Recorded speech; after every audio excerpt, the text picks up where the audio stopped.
Welcome to All About the Girls. I'm your host, Jenny Craig Brown, here with a podcast that's all about empowering stories, laughter, and inspiration. Each episode, we dive into the lives of incredible women who share their journeys, passions, and unique qualities that make them shine.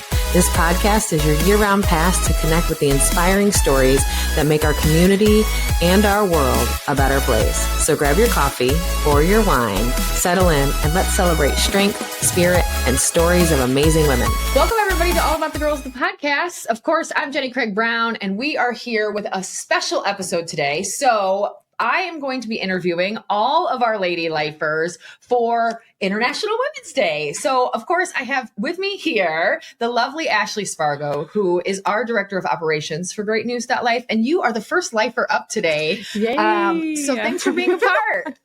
Thank you for having me. Like Jenny mentioned, I am the Director of Operations, so I basically manage all of the day-to-day operations of all of the different content that goes out, making sure it's published ready when it goes out, all of the people in the field, ensuring they have everything that they need, our social team that works a little bit more remotely.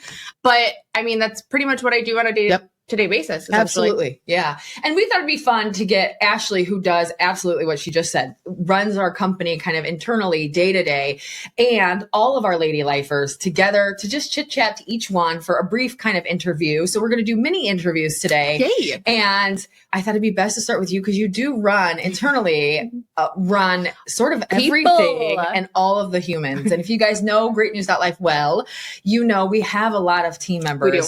We hear it all the time. You guys are everywhere. We see you everywhere. And we're always hiring. And you, always hiring. And you handle all of that. Well, recruitment is the lovely Shelby. You'll hear from her later. But yes, she does the other portion of that is getting all of these new team members in, training them, ensuring they're on board, ready to go. Yeah. And it has been, I think I tell you this a lot, but let's talk about it again. Okay. It has been a lifesaver for me. You being here has helped me a ton. Just humans are hard. Very much so. And I Very think much that is something that you've taken on for the company itself so wonderfully. So we appreciate you a ton. Thank you. Tell us a little bit about yourself, just kind of a bit about your background and kind of how you ended up here. What brought you here? So I was pretty straightforward. So I grew up in Crown Point. I am a region brat through and through. I graduated from Crown Point High School a very long time ago. We're not going to say the date. No need. And it's not necessary. We're positive only. Literally, positive only. And then I went to IU for school. I started off in English education and certainly realized that children and students and the teaching becoming world. Adults are not my thing. So I got out of the education aspect. I stuck with the English part of the degree, and I got a bachelor's in science in English with a minor in creative writing. But had no idea what I was going to do. Like most college students, of course. I had no idea what my options even were, to be completely honest. And all throughout college, I was working in tanning salons and I was managing tanning salons, and I absolutely loved it. I had a passion for the industry, and it somehow led me down the rabbit hole of becoming a business owner. Which is such a cool. It's just cool. weird how it happened. Because you're really young. And so for you Yes. to own a business, it's incredible. It was a wild dream that I never knew I actually had or wanted until it happened. My family had been in the tanning salon industry and stuff like that. So like it was something that my parents did when I was much younger. So it was weird how it all came about, but I ended up owning and operating my own tanning salons, and they got to a place where they were operating really well. I had great staff. I had everything pretty much like managed in this little routine, basically where I didn't have to be there every day. And I still had an English degree that I wasn't using, like most. I wasn't sure what to do, and I had originally just wanted to start writing. Sure. And I decided to hop on Indeed one day, and I looked to see where I could basically do that at locally. Yeah. What's online? Exactly. And I came across GreatNewsLife. And I had originally applied, I don't know if you remember this. Love this story. I applied for an editor position here, and you had called me, and we've just vibed really well when I first met you. Like, I don't know if you have were a good high energy like me. Yes. And I wasn't like, it was very like older sister. Like you we're not old enough, obviously, to be my mom. Duh. Yeah. And you're not everyone. No, just kidding. Not old enough to be my mom, obviously, but we had very similar interests, very high energy. We were very chatty. Yes. Just the phone call, like 40 minutes, I think. Literally. Yeah. And I think I came in like 4 separate times for an interview. Yeah. And when I met with you and Chris Mulman, Mr. Mulman. Mr. Founder. But I had met with both you and Mulman and had no idea that you guys had a entirely different plan for me when I came in. Instead, you guys were both just like, actually, well, that's great. We see you better fitted for this position. And I was like, I didn't even know that was a thing. But all right, I'll give it a try. And that's kind of like my journey as far as like where I started, where I am now, how it all kind of came to be. Yeah, because we brought you in, I think, as the kind of lead of the editorial team, and then quickly brought that to the lead of editorial and the journalists, and the lead of the editorial, the journalists, and the social team. And then, hey, Ashley, can you just lead it? Like, let's just have you lead all of the humans. And it works really well, especially with our little like triangle of you, me, Chris. Like we're like the 3 corners of a triangle that just needs to stay at the same measurements on a regular basis. Yeah. All very different, but all similarly aligned in a way that it works really well. And I think you and I especially are almost the left and right balance for Chris. Of course. And so it really has worked phenomenally. And it's been 2 years now? Just over 2? Over 3. 3. Time's honestly, going too fast. It feels like longer. Do you think? Yes, 1,000%. Is it because you've given you gray hairs? Okay, ew, I didn't know you could see that. I swear you cannot. Just kidding. No, I'm not going to give you a complex. Totally I swear.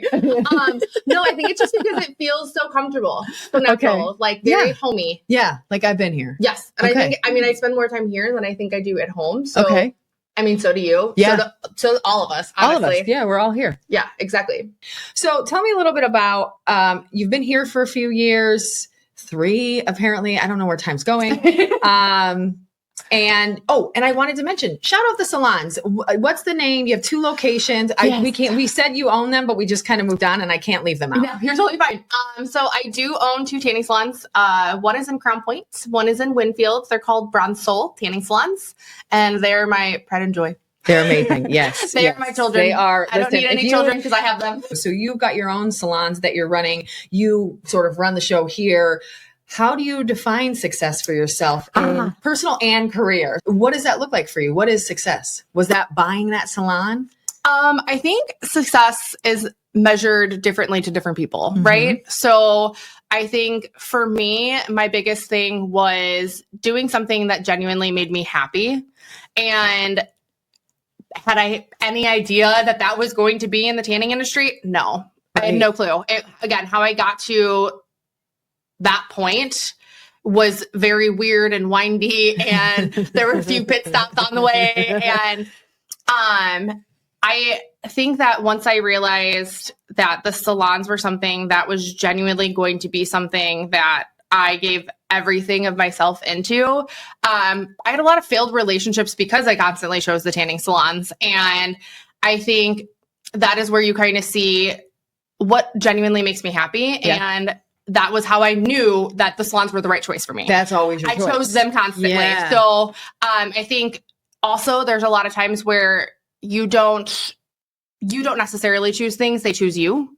And I think the salons were one of the things that chose me. Yeah. And I think being here is something that chose me. Yep. I don't think that it was something that I was looking for like wholeheartedly. It wasn't something that I jumped in with both feet and was like, yeah, let's get this going. Probably a little scared along the way. It was scared. It was very scary. I think it was something that chose me. And I'm honestly grateful for it every day. And I think that because I'm happy in all of those choices that chose me, that kind of defines what success is to me. And you touched on it briefly, just kind of that winding road that it was and some of the setbacks or obstacles along the way. There was a few like curbs that were hit, maybe a guardrail, whatever. So what are some of those big, tell me some of those big challenges, or what are some of those obstacles you faced that you had to overcome, and how did you? I think being a woman is hard, right? Especially in a predominantly male ran everything. even in the tanning industry, there's a lot of males that dominate the industry, whether it's men who co-own like salons themselves or distributors or anything like that with their wives or their daughters or whatever. So I think that was a huge thing to overcome, because a lot of the time when I would go to either pick out a new piece of equipment, it would be a man trying to show it to me who didn't necessarily take me seriously. And if I was with another man, they mostly talked to that other man and didn't really see me a whole lot.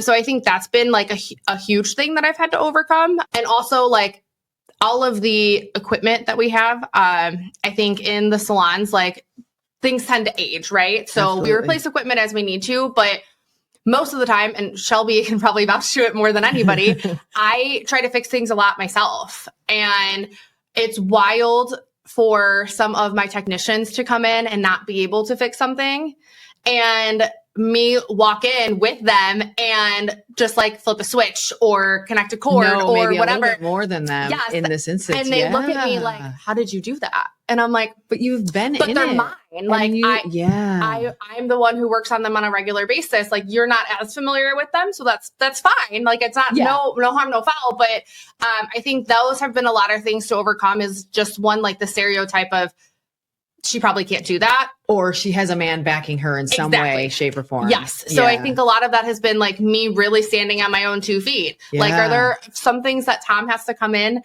and hang a mirror for me or something like that? Absolutely. Yeah. Do I ask him on a regular basis? No. And could you, if you wanted to? Sure. Yeah. Just, call do Shelby. I really? We'll be there in a minute to help you. It'll be fine. You guys can make that happen. Exactly. It's just small stuff like that, which over the years has gotten a lot easier, but it was definitely something that I noticed heavily when I first got into the industry. Okay. Yeah. Fantastic. And that is a interesting journey, if you will. And it's just, like you said, just not something that maybe you expected. Did you doubt along that path? Oh, 1,000%. Really? 1,000%. There were most days that it's like seasonal depression. Yeah. Where the ups and downs of where like it's really cold out. I don't know if I want to get out of bed today. I think I just want to like lay down and block the world out and just leave it all be. And there were a lot of times that were like that. When, especially during COVID. COVID was the scariest thing because we shut down for a while. And my way of dealing with that is my business partner and I pieced out. We went to Florida for a week. You got to do something. And what's going to make you not crazy is probably the best answer. But I think that was the scariest, because then coming back and realizing that we were going to be opening again, there was a lot of rules and regulations of what that was going to look like. So I think that has been the biggest up and down, is combating all of that came after the shutdown, what all COVID did to impact the entire community. Sure. Because I will say I was fortunate enough to be one of the businesses that opened back up, but a lot of them didn't. Or a lot of them did and didn't make it very long. So I am very fortunate for that every day. So that is definitely a huge down that I very much so upped. Perfectly. And tell me, and I think this is maybe a hot drop. I've only mentioned this in a couple places, but we are, no, it's all good. So All About the Girls this year has been launched. It's June 12th. So this lovely whistle extra episode drop is dropping on International Women's Day. So it's March 8th today. And, I would like to give everyone a little tidbit that the theme this year for All About the Girls is Dear Me. So this is advice you would give to a younger you. Oh, I love that. You, right? Like sometimes you think back and you're like, man, 8-year-old Jenny or 12-year-old Jenny, or probably more likely 15-year-old Jenny, like pull it together. Or whatever that looks like. You know, the 2025 All About the Girls event theme being Dear Me. What would be your piece of advice you would give to a younger self? I think the biggest thing would probably be, don't be so hard on yourself. Oh, amen. I used to beat myself up on a regular basis for, I shouldn't have made that choice, or, I shouldn't have done that, or I wish I would have handled that differently. We're human. Yeah. Learn from it, but don't beat yourself up. Exactly. Yeah. It's just, don't sit in it all day. Like, find a way to learn from it, overcome it, and move on. Just move on. Perfect. Yes, exactly. What are the 3 words you would use to describe yourself? Ooh. Loud. That is very, very clear. Everyone in the studio just laughed and shook their head in agreement. Headstrong. Absolutely. Giving. I think that's perfect. Yeah. I would say yes to all of those. I think that those are like the first 3 words. Like, and I'm like, just go with your gut, Ashley. Just go with your gut. I love this. It's fantastic. Okay, so I'm going to give you... I'm nervous. 3 quick response questions. You have 5 seconds to answer, or you get this buzzer, and everybody hates the buzzer. All right, so don't make me buzz you because no one likes it. It's loud and terrible. All right. You're so ready nervous for this. I like this. She's loose. She's ready. If you could instantly master any instrument, what would it be? Guitar. Taylor Swift plays that like a boss. Oh, love that. Good one. If you could have dinner with any person, dead or alive, who would they be? I think I might know the answer to this. I mean, it's not a real person, but it's Blair Waldorf. Oh, really? Yes. In the penthouse. Are you joking? I absolutely love this. With some macaroons and like a martini. Absolutely. If you haven't, everyone, this is launching on International Women's Day. Take part in our International Women's Day live event. It's actually probably already over. You can go catch it, where the lovely Ashley talks even more about Blair Waldorf. I love her so much. You can find more there. Yeah, it's fantastic. I thought you were going to say Lil Wayne. I'm not going to lie. Well, he's still, I don't know. He does have a new album dropping on June 6th. Not a paid ad, by the way. I mean, Lil Wayne, if you want to pay us, you can. You certainly can. We're always looking for sponsors. Always. I love this one. What's the last thing that you Googled? To be completely honest, Tom and I were watching a movie last night on Netflix called Don't Let Go. Have you guys watched that? Oh, this sounds so familiar. Tell me the theme. Cammie said she's seen it. My gosh. I had such bad anxiety the entire time I was watching it last night. Like, I was fidgeting. Don't Let Go. What is it about? So good. So, no spoilers. A police officer basically his family is murdered, and he tries to, there's like some weird like time gap. So he's able to like save his niece, basically. Oh my gosh, I love it. It is so gut-wrenching.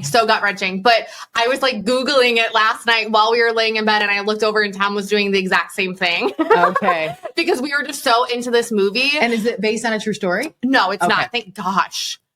It was very, please watch it. It's like number 7 or something right now on Netflix. The movie and all about it, and like the actors and stuff. Yes, we got like 30 minutes into the movie, and I was like, I am like, my mind is like warped right now. What is happening?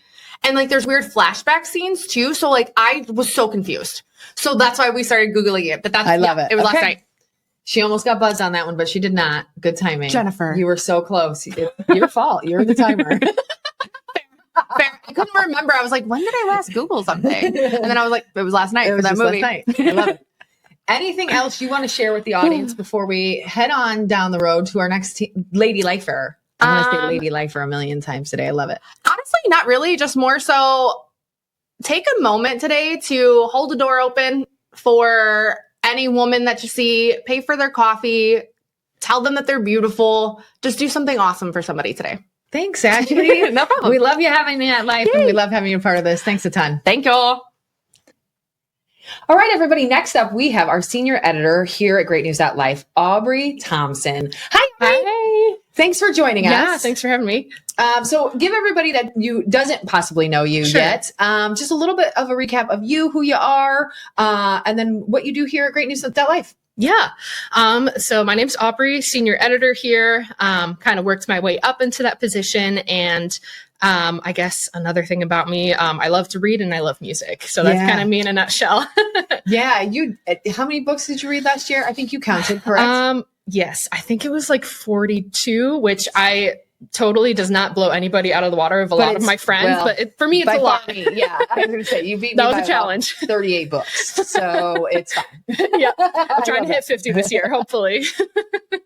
And tell me a little bit about what your job as senior editor here includes, and kind of, I think you started as a new media journalist, right? So this is the most entry-level position, right? And have moved up over 5 years?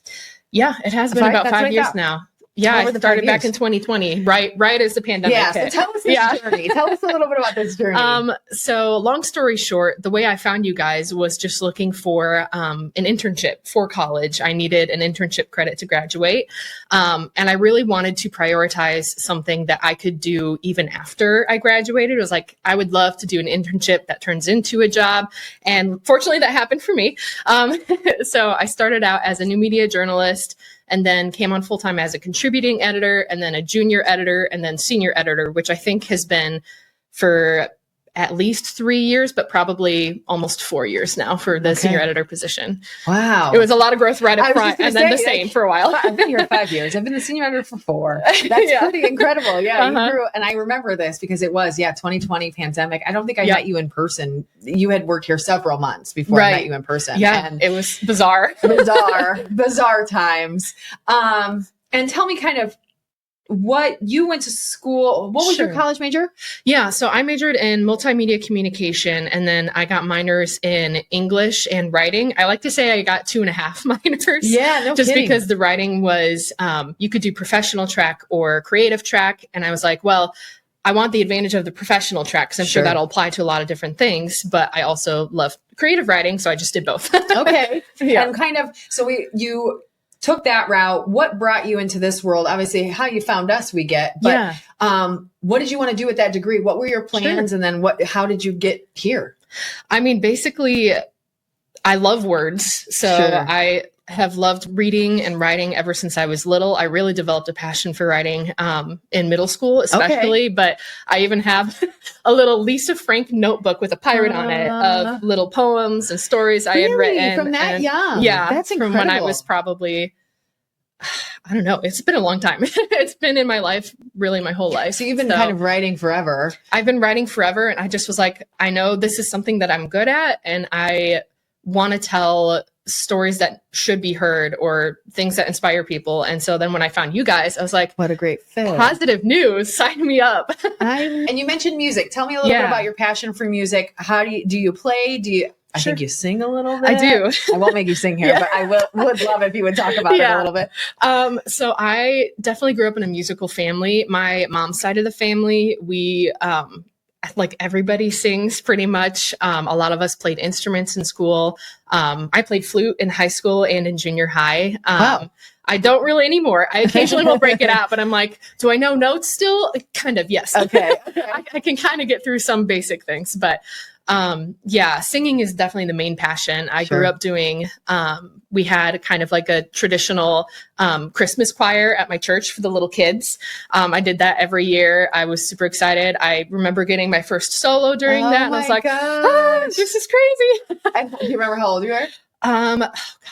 For the first one, I'm not sure, but like I started as young as preschool doing that. you're really So young. I really have been singing my whole life. And it just grew from there. I did choir and musicals in high school and in college as well. I joined the gospel choir there, which that was fun because that's I a bet. totally different genre. But yeah, I just have loved it my whole life. And when I get together with my mom's side of the family, we sing together. Like that's just a thing I've that seen we a video. do. It's incredible. I love it so much. I'm like, my family has never sang together. Ever. I don't know if we're ever gonna sing together. It's just the cutest, coolest thing. Yeah, And I love it's it. sort of like as a family, you guys are pretty darn talented. It We sounds are amazing. I know. I feel really blessed to have the family that I have for multiple reasons, but I just Yeah. love that unique part about us. Like Yeah. we've gone caroling to a nursing home before. That was a blast. And like we have every part. Like we've got our tenors and our basses and our sopranos and our altos. It just works out really well. So I think the question is here. Can we make carolers out of the lifers? Could you like whip us into shape by December and can we go caroling? Are you guys in? The ladies are in. Listen, I mean, I have done caroling before at college and they made me do the whole pitch pipe and they had me start the song. Really? So See, I know. you guys, I think she could do it. So for those of you not in the studio, we have Cammie. So we are, I think, easily 90% women in this for sure. company. Our leadership is all women, and in the studio today and producing is Cammie. So she's behind all of the controls. We'll hear from her as well. And Shelby. And they are, I think, I can't tell if they're in love with the singing caroling idea or if they want to murder me for bringing it up. Was that a good Usually or a bad? they are the good? extremes of like, good? I'm totally on board. Cammie's like, yeah, sure. And Shelby seems full in. So Let's go. Can you sing, Shelby? Oh, okay. She can't sing. She said it sounds fun though. So, hey, listen. There we go. We need to talk about this. We can practice. I can do snaps for the beat. Oh like we can figure it out. David would totally be a part. Yeah. I feel like, yeah, let's do this. I have wanted to carol for quite some time. It's a lot of fun. Okay. I keep thinking every year, I'm like, man, I need to get a group together to do this because it is fun. Well, listen, bring some friends that can sing, but us lifers will definitely join you. I don't know that we'll improve it, but we will join you. Hey, as long as you're joyful, that's all that carols need. It doesn't have to sound good. Exactly. So tell me about some hard stuff that you've faced through your time, whether that be your career and your college and your upbringing. What's some of those challenges and how'd you get past them?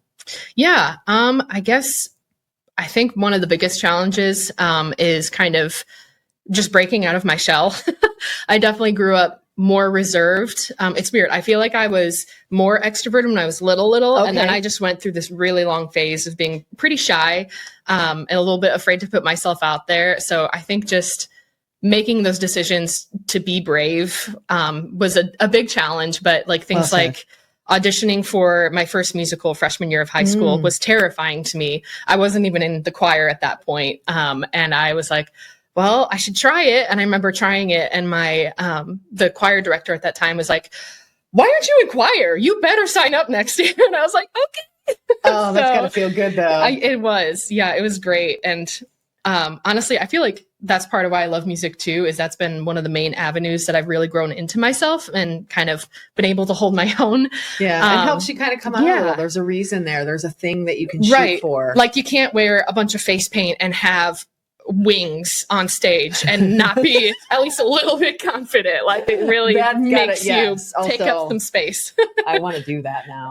I need wings. I've decided. Yes. But you're right. Custom wings that move with you. It's a good time. Oh my gosh. I love this. I want that.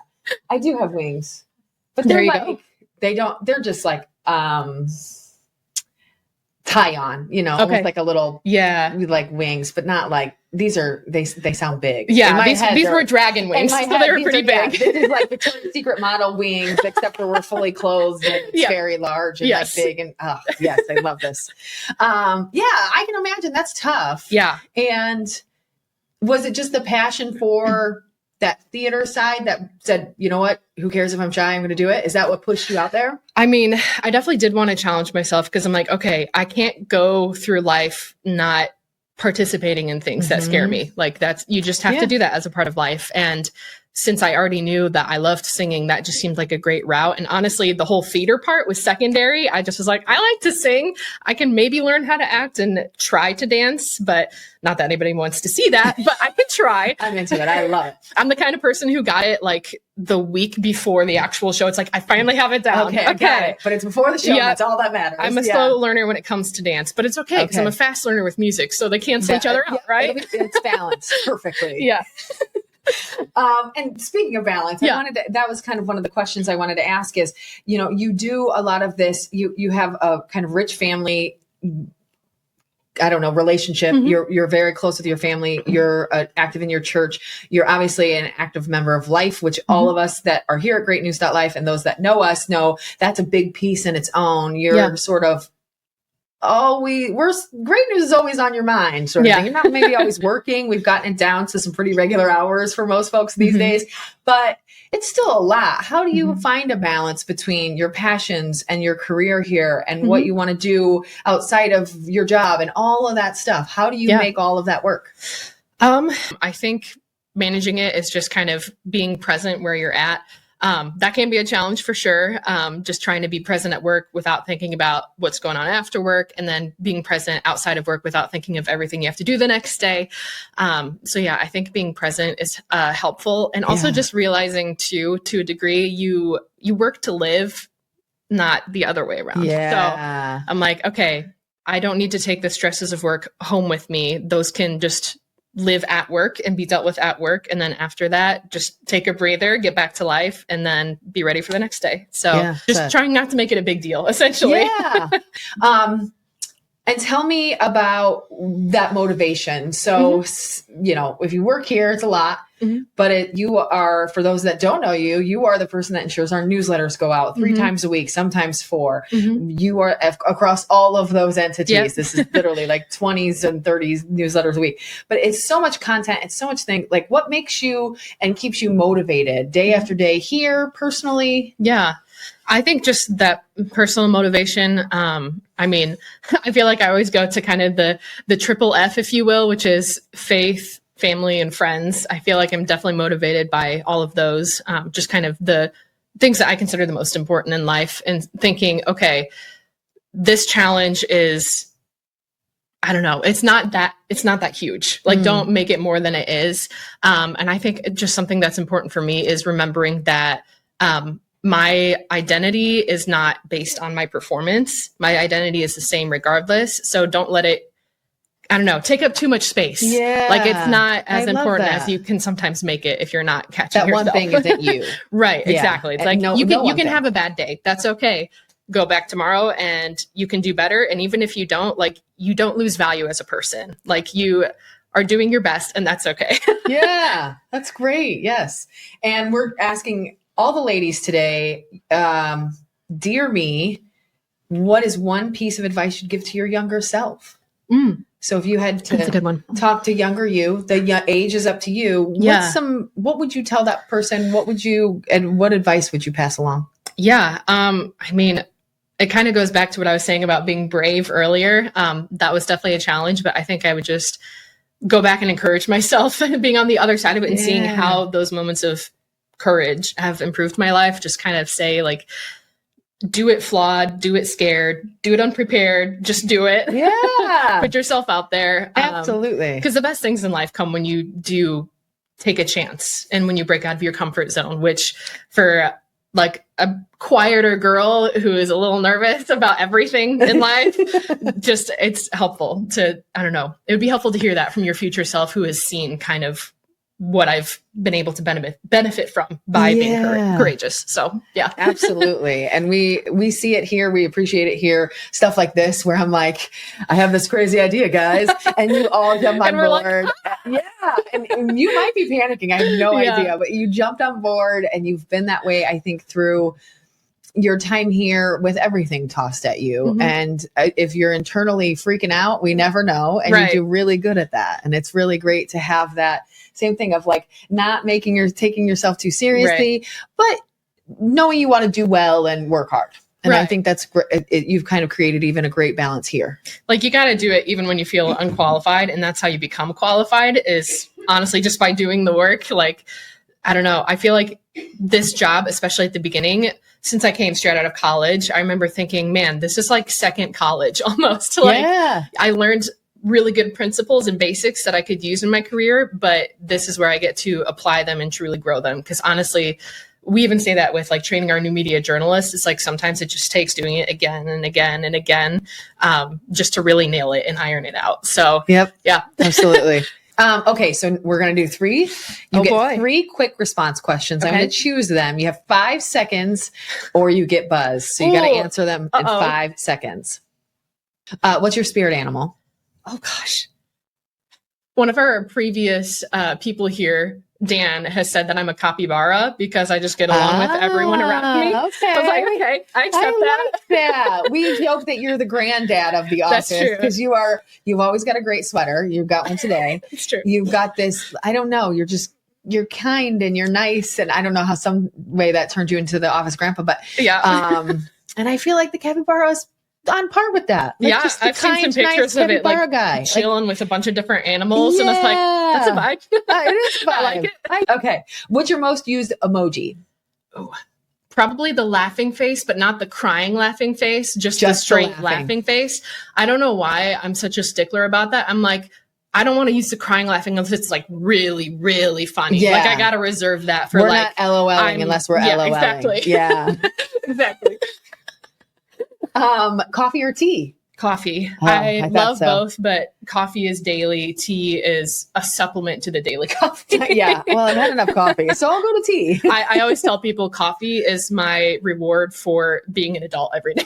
As I've gotten older and I've cut out literally like booze and everything else Uh-huh. that's delicious. Right. Coffee's my thing too. Yeah, that's one It's thing just I like my don't thing. cut out. Like No. I'll scale back if I need to. Like if I realize I'm having too much, but I'm like, this is my adult compensation juice. Yeah. Listen, Aubrey, if the worst thing you are doing is chugging coffee, we are here for it. I love it completely. Is there anything else that you would like to share with the audience and our listeners today before we head on and meet another team member? Ooh. I guess just some general advice, kind of the same thing I would tell my younger self. Like, even if you feel too flawed, too unqualified, unprepared to do something, do it anyway. You never know what's going to happen. Yes. And it is terrifying. You will be actively terrified in the moment, but good things will come after that. Yeah, and it tends to get a little easier over time. So It the does. first terrified is never Exactly. it's never worse on the second terrified as it was on the first. Exactly. It's just a slow growth. Like you get gradually bolder and bolder, and it's like, you know what? This is a bit easier than the first time. Yes. I love it. Great advice, Aubrey. Thanks so much for being here. And everybody, just if you see Aubrey out for coverage or anything else in the community, make sure you say hi. Say hi. I'd love it.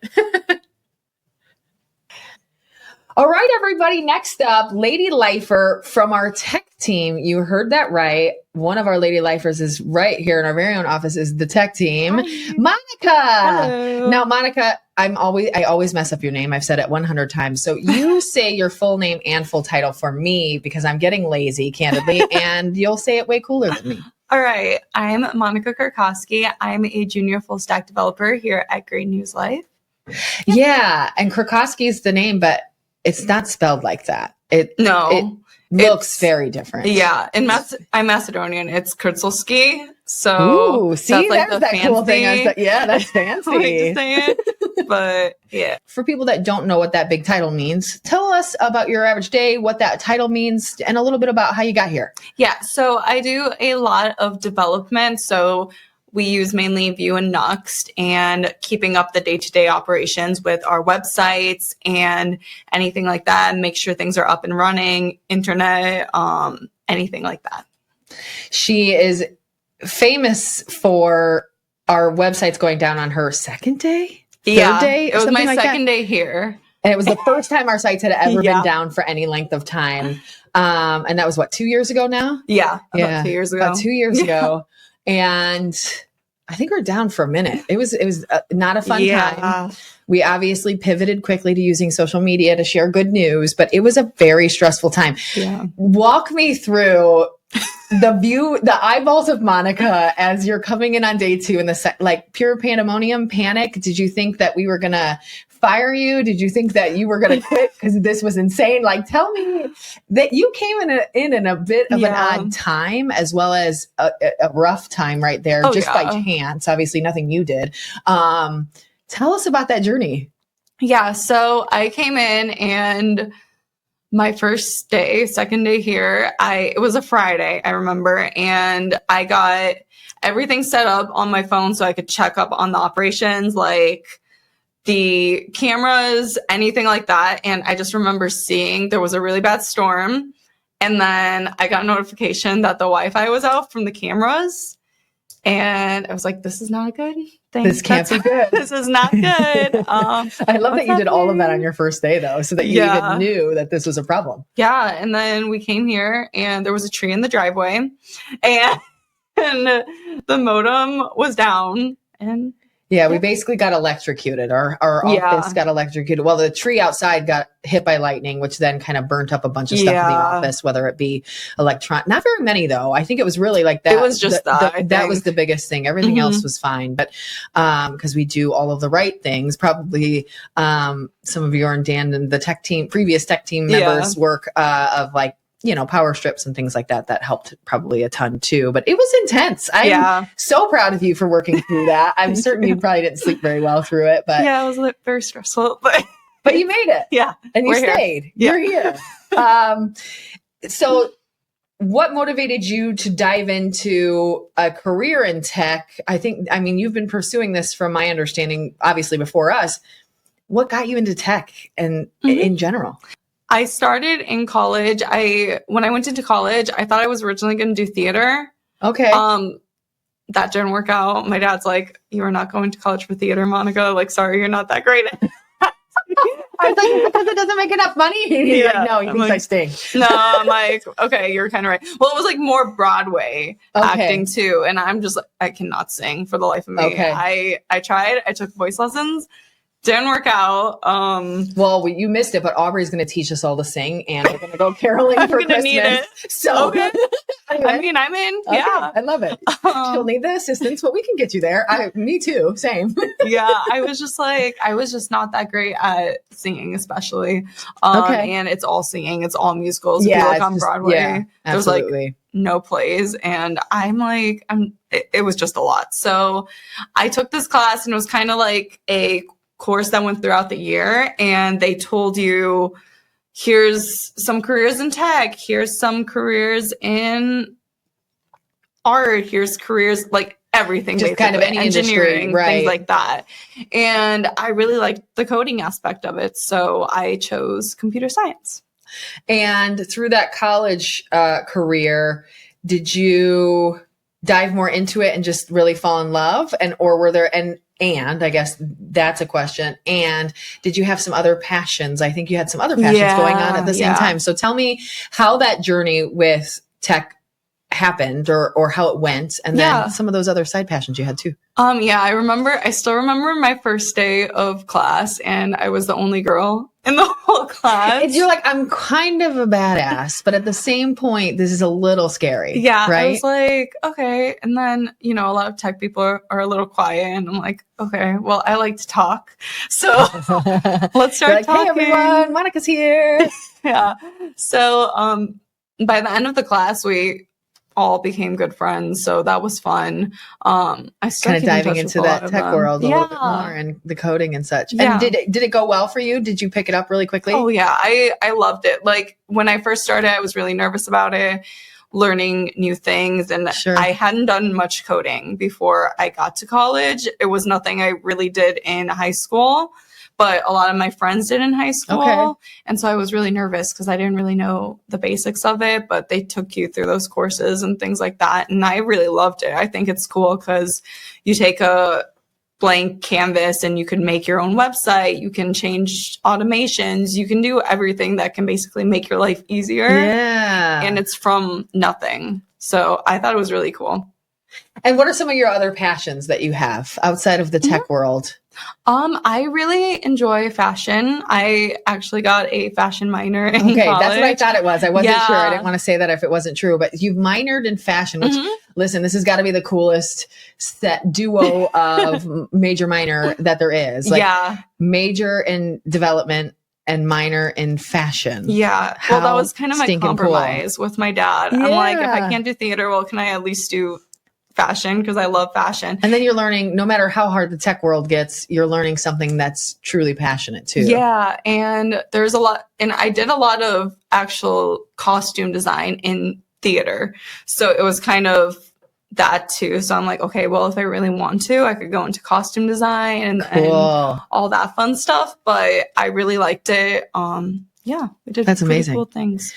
And how do you, if you think about all of those things through college, through your second day here and all of the things breaking, figuring all of that out, did you ever face some moments of like either doubt or burnout through that? Because that's really scary. Oh yeah, for sure. I will say, as much as I love it, school definitely put me through it with coding. And I remember one time I was up till like 3 a.m. doing this project, and I recoded the same page 3 or 4 times, and I just couldn't understand what I was doing wrong. And then I went to my teacher's office hours, and he's like, he just looks at it and he puts a comma, and the whole thing was fine. And I was just going to say, the little I know about coding is it can be literally a missing period or a comma, and it messes everything up. Yeah.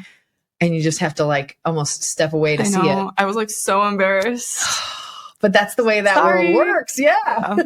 But that's, I mean, I learned through it. I'm always Yeah. checking my commas, semicolons, and everything now. You took something from it. Yeah. That's good. It works. And what keeps you positive in those tough times? Like, we're the positive news people. How do you deal with those moments, and how do you kind of keep your head up? You know, honestly, I really like to plan things outside of that time to kind of keep me excited to go through, because I'm like, okay, well, I'm going shopping with my best friend after work. So maybe I feel tired now, but I got to keep going because I have a whole social obligation to do after this. So, and is that kind of how you create that balance? Is to, because that was one of the questions I was going to touch on too, is it sounds like you have a lot of passions, but you also have career passions as well. And putting all of that in a bundle is big. Is that how you can kind of, if I schedule a couple things with my friends or a couple things out in the community, that'll help me balance? Is that how you work it? Yeah, I like to do that. I like to schedule trips too, because then I'm like, okay, well, I might be stressed out now, but at least in a month from now, I'm going here. So I get to meet new people, see new things, discover new things to do. Yeah, you travel a lot. Whether it's just Chicago for the weekend or Florida or like literally everywhere. Tell us what's some of your favorite places that you've been? Ooh, my favorite place that I've been to. This is totally off the cuff. I'm so sorry. I didn't tell anyone to prepare for this. My favorite place I went to was London. I went in October. And that was one place. My brother makes fun of me all the time because I'm always like, I'm going to go to London. I'm going to go to London. And he didn't actually believe that I booked the trip when I booked the trip, because I've been talking about it since I was 12 years old. Yeah. And I just loved everything there. It was perfect. Public transportation was so nice and so cheap. You don't have to worry about bringing your car places. I love going to the pubs and just seeing like local. Yes, that local vibe. Yes, absolutely. I loved it. Everybody, like when they finished work, everyone went to the pubs. And like everybody gets off work and goes to the bars and like hangs out. I love this. Because you're like looking around and there's a lot of people around and you're like, oh, it's 5.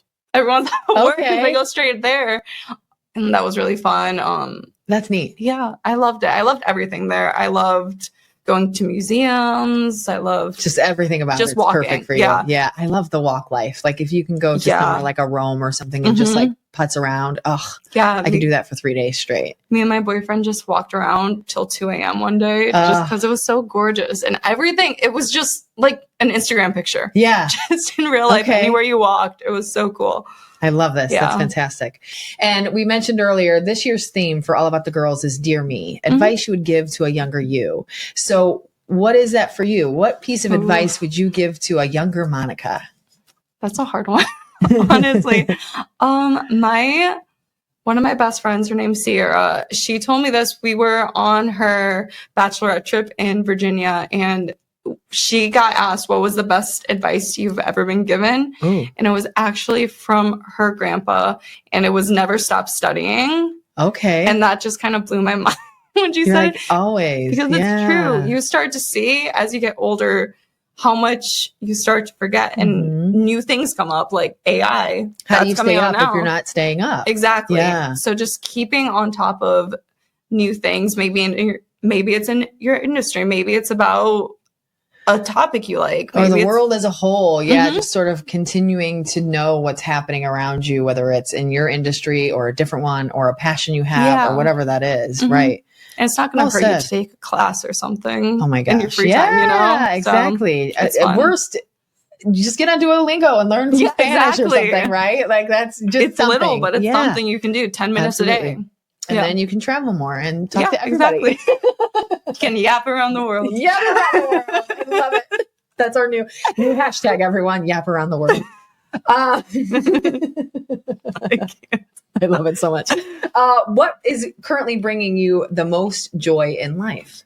Right now, I'm kind of picking out the places I want to go to within the next few years. Okay. So that little things like that. Me and my cousin, we have a girls trip every year, and we're going on a cruise soon. So I'm excited for that. Okay, that's fun. Where are you guys going to go within the cruise? It goes to the Bahamas, and they have the cruise ship has a private island. Oh So, my goodness. I love There's it. just this island that no one else gets to go to. It's fine. It's not a big deal. It's not It's so exclusive. fun. No, that is so cool. I know, I'm so really excited. excited for you. Yeah. So that'll be a super fun trip. And that probably helps you to kind of keep Oh, yeah. on those high notes, is just having some cool stuff like that playing. Yeah, That's that's awesome. every time something goes wrong, I'm like, okay, I'll be on a boat in a month. He'll be okay. The internet's not working, but it's okay. Yeah. He'll be okay. We'll figure it out. Then we can go. And then we can go. Yeah.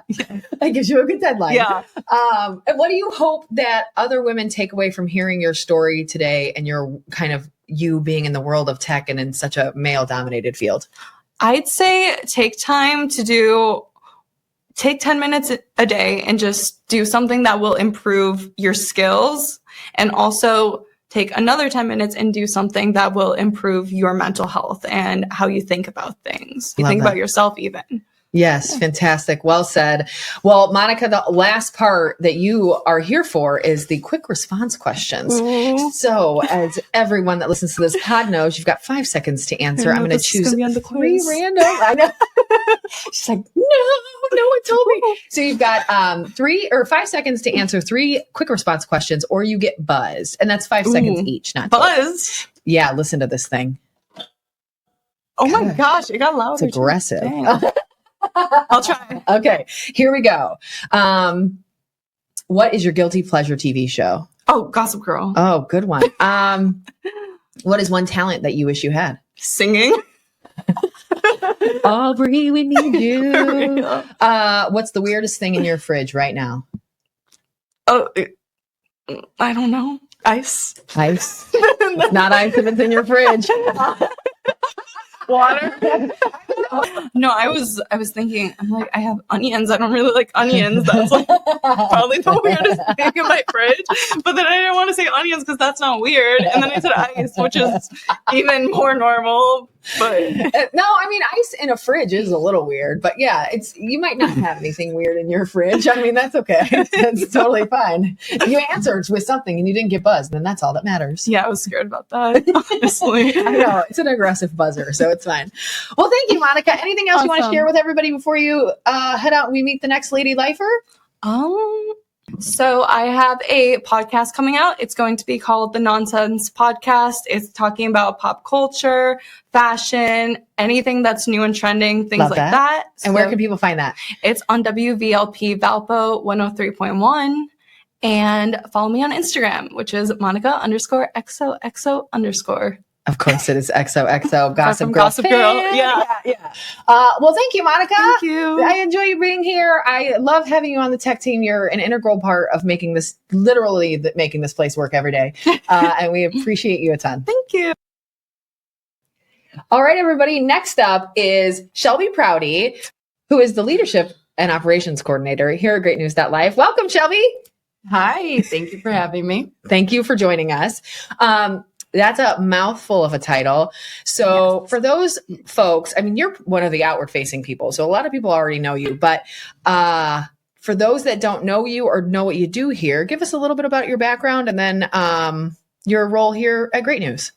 So I originally, my career was in childcare. I went to school for early childhood education. And then I ended up here, and now I manage some great leadership. I was going to make a joke about how the childcare helped with managing me as a person. Yeah, I guess you could say that. Yes, so there's that, managing just processes within the company itself, making sure everything stays on track. And then big with recruitment. Absolutely. And you've got a background in some of that as well, right? Yes. I used to be a personal recruiting manager for another marketing firm.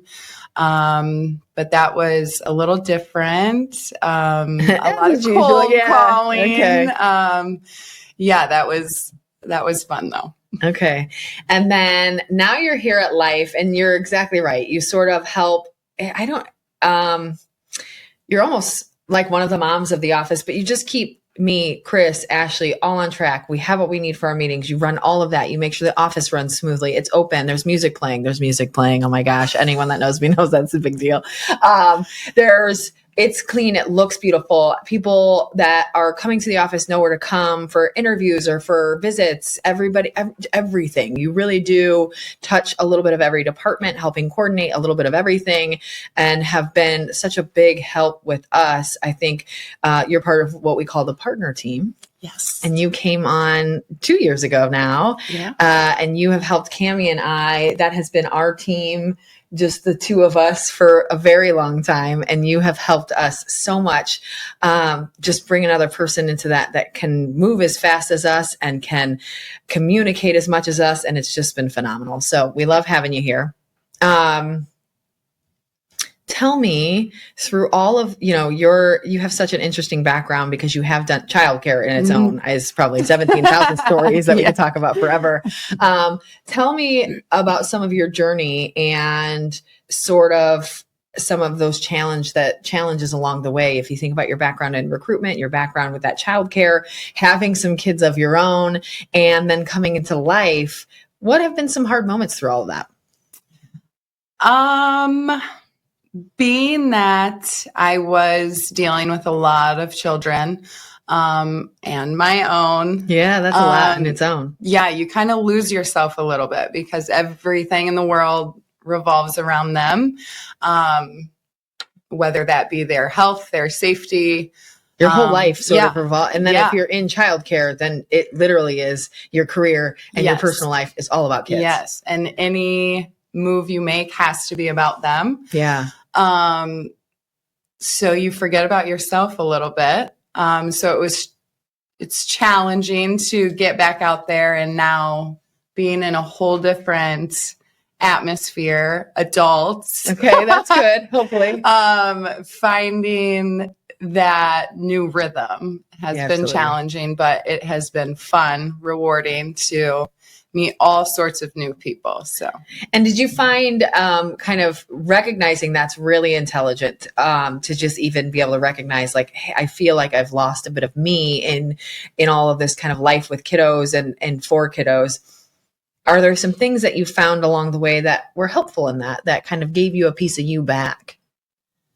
I know it's a really big question that is never on the list, but it was just something I thought of as you're talking about, is just, how do you find a sense of self in all of that? Are there things that you do for yourself? Or maybe that's because I'm just thinking, I would bet there's 1,000 million moms out there that feel the exact same, whether it's because they have multiple children or they're the main caregiver or a mixture of both or whatever that looks like. They're in childcare, they're a teacher, where they probably feel the same, where they don't have a sense of self. Is there something that you've found effective for that? And the answer could be no.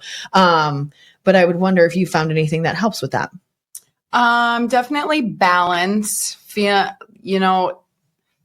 You feel so fulfilled at home because those kids, my kids need me at all hours of every single day. And I love that. And I love that I'm their person.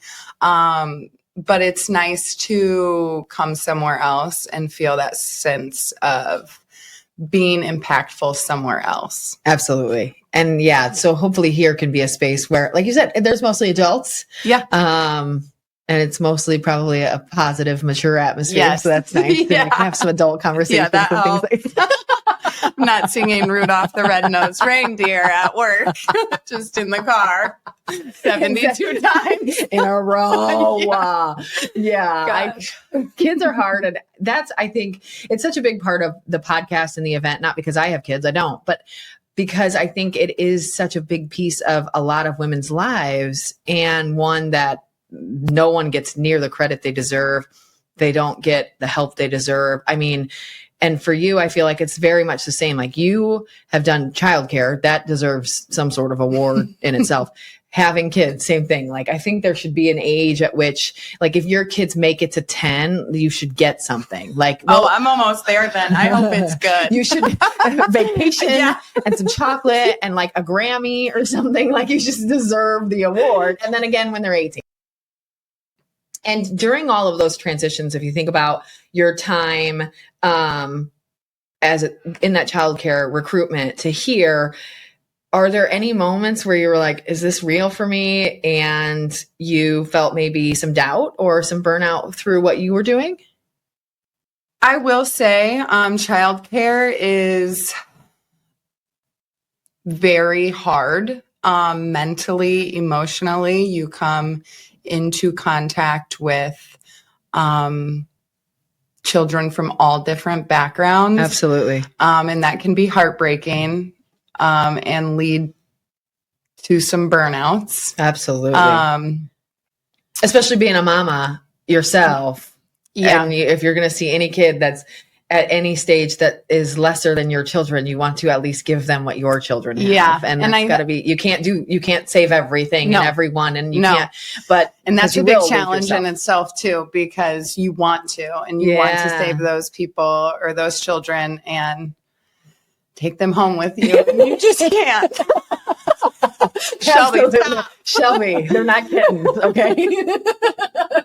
You have enough. Bring them home. Yeah. But that speaks so true to you. Like, I think when I've gotten to know you in your time here at Life, you are a helping person. Like, you seem to strive and grow and be fulfilled by helping others. And so I'm assuming that kiddo life is the same. Yeah. And I think that's a really, it's a very strong and important character trait that I don't know is out there a lot, but I think those that are almost always women. Like, we are helpers, and that is, I think, you through and through. Like, you really do help everyone on this team so much, and I think you see that through your whole life, and I think that's incredible. What keeps you motivated day to day? That's a big question. Them kids. Yeah. They're the ones that keep me motivated and a little crazy at the same time. I've got to do it for them, and if I don't, then we'll all die. Yes. No, but on a serious note, they do keep me motivated. Yeah. I would not be where I am today without them. They push me, and they don't know that, Yeah. They don't see that, but you can show this to them when they're like 17 and be like, see, I knew that. Read it and weep. Yes, exactly. But yes, they are my motivation behind absolutely everything I do. So for this year, in regards to this year's theme, Dear Me, for All About the Girls, what is a piece of advice that you would give you as a younger you? What is that advice you'd want to tell your younger self? I would say let it hurt and let it go. I love both of those points. They're sort of separate on their own, lovely, and together they create a really powerful combo. Yeah, you can't hold on to everything. If you do, like I did, it'll burn you. So you just gotta let it hurt, let it go. Tell me a little bit about what you're loving right now. What's bringing you joy? What is kind of your positive focus right now? Man, I mean, I feel like I've touched on my kids a lot, but they are the joy in my life. Yeah. So I'd have to say them. And you've got two girls. Yes. Tell us a little bit about your kiddos. Reagan is my oldest. She is 9. She is my emotional. She's like me. Okay. Bit of an empath. Yeah, she emotional, doesn't loving. like to hurt people's feelings. She's very, very loving. Then there's Rebel. She's 2. She's my little Spitfire and definitely the second born. We love her. We love her. She gives keeps me great. me on my toes. If you guys ever are feeling off, or you're having a rough day, or it's like a Thursday that's a Monday, just come to our office at about 7:58 and you will hear Shelby within the next 3 minutes yell, "Good morning, everyone," at the loudest tone. And I love it so much because I am akin to that sort of loud positivity, and I love it a lot. And so I think through all of our seasons here at Life and our teams that we've had here, I think that's so fun and I love it. And we've been, we've had teams that are quieter and shy and maybe a little bit more blah in the morning. And then we've had the teams that are like, oh my gosh, you guys, someone has to do something today. and work and quit talking. And I feel like right now we're in such a great balance where it's like the team seems to love each other. But I think a lot of it is based on you and that kind of fun attitude you bring to things. Like if everyone's being quiet, you're going to yell even louder. Good morning. And I think that's awesome. What's going on? Hey, everyone. Someone start talking. Cammy, how was your weekend? Was it so good? Was it so great? She's like, oh my gosh, if one more person asks me about my weekend. I think it's great. And we've loved having you here. I mean, your 2 years at Life has just been amazing. And fun. Yeah, it really has. I love and you've being done here. so many different things for us and you've proved to be great at so many different things for us. And I'm certain we're going to find even more in the years to come. So thank you. Thank you. So on to the gosh. scary parts. I feel like, no one was told about the quick response questions. Is that true? Cammy kept it a secret from everybody. Way to go, Cammy. I'm just going to tell on Cammy. She not only didn't tell anyone quick response questions were going to be in there, but she created these. So Yeah. she gets to cheat a little bit. Oh, Yeah. She's wow. like, oh, dang. Can't. We'll talk about this off camera. Yeah. Someone's in trouble. Not it. If you could only okay, so you know the drill, right? If 5 seconds to answer the question or you get buzzed. We've heard the buzzer. It's pretty intense. If you could only eat one meal for the rest of your life, what would it be? Steak and shrimp. Ooh, good. I'm with so you. good. I'm here for it. If you could swap lives with any fictional character, who would it be? If you say Blair Waldorf, I would. I would never. Gosh, that's a hard one, Jenny. Just bang it. You want me to do it too? She's got to buzz it. We got to buzz it. Hit that damn Yeah, I don't watch enough. button. Shelby wants to be Shelby, darn it. Yeah, I just don't think I would ever switch lives with it. You know? Yeah. You're here for a reason where you're at. Yeah, Yeah. I love that. exactly. So the answer is no. Take it back. I don't know how to reverse the buzzer, but we're going to reverse the buzzer. I want to ask this one. Where was it? No, that was right. If you were a superhero, what would be your superpower? The ability to be invisible. Goodbye, everybody. For the next 7 hours. Okay, that's good. I like that. That's a really good one. I think, especially as a mom, you're probably like, can I just go to the bathroom by myself, please? I would love to just take a shower. Yeah. And go to the bathroom. Yeah, and no one know I'm in there. knock on the door or ask what I'm doing. Yeah. And I could maybe mess with Chris Malman a little bit. Oh man, that would be so fun. Just be down in the studio when he's here and just like move a pen when Turn he the light on turns. and off Take all all the the time. good dry erase Yeah. markers away. Not the dry erase markers. Oh my God. It's going to be so much hell to pay. We're kidding. Chris Malman's actually a very nice man. The best man. We just Do have to have give to him a say. little crap here and there. He's hired and supported all of us. So I think, yes. that is shout out to Chris Malman on International Women's Day. We don't do this a ton, but he has been a great support, not only for this All About the Girls, the event, the podcast, us, who we are, what we're doing. He's helped me grow a ton in my own role, but I think a lot of us here can feel the same. And, definitely saw the value in having women run the company that he started from day one, and really has brought in women repeatedly that are strong and professional. And he sees that in people, and it makes me really happy to be a part of. So shout out to him. Absolutely. He's the only guy we're giving shout outs to today. Sorry. Yeah. Well, thank you, Shelby. I loved having you be a part. Anything you want to say before we head on to our next guest? No, I think I've said it all. All right. Well, you guys will catch her out in the community at something, I'm sure, very soon. Thanks for being here, Shelby. Have a good one. Thank you. Cammy Tupiak, our partnership and office coordinator, is going to join us. Hi, Cammy. Hey, Jenny. Thanks for being a part. We're already giggling. It's the craziness in here in the studio as we record these. This has been so fun already. As I mentioned, you are a long-term lifer. You've been here, going on 6 years? I'm in my 7th year now. 7 Just completed 6. years. So you are, I think, currently the longest current team member outside of me, correct? Yep. So you're right behind me. Your title is somewhat explanatory, but maybe not enough for those people that don't know you, which is probably very few because most people have met you. If they know Life, they know Cammie. They've gotten at least one email from you. They've heard from me. Yeah, exactly. So tell us a little bit about what your role looks like here at GreatNews.Life. So in a nutshell, I make sure the partners are happy. Absolutely. So I am there from the moment they sign on through you, Shelby, Chris, whoever they come on through, and make sure that they're getting what they want, that their marketing needs are met, that we're talking about who they want to talk about. If they have a random photo that they need and they're just going to reach out, we make sure it happens. Just a lot of the behind the scenes where I feel like I fit well. And then pretty much anything you guys throw at me. So well said. I think that's absolutely what you do. And it's a perfect role for you. You're very cheery and nice and kind. And I think that's a great role for you and what you do. We've known each other quite some time.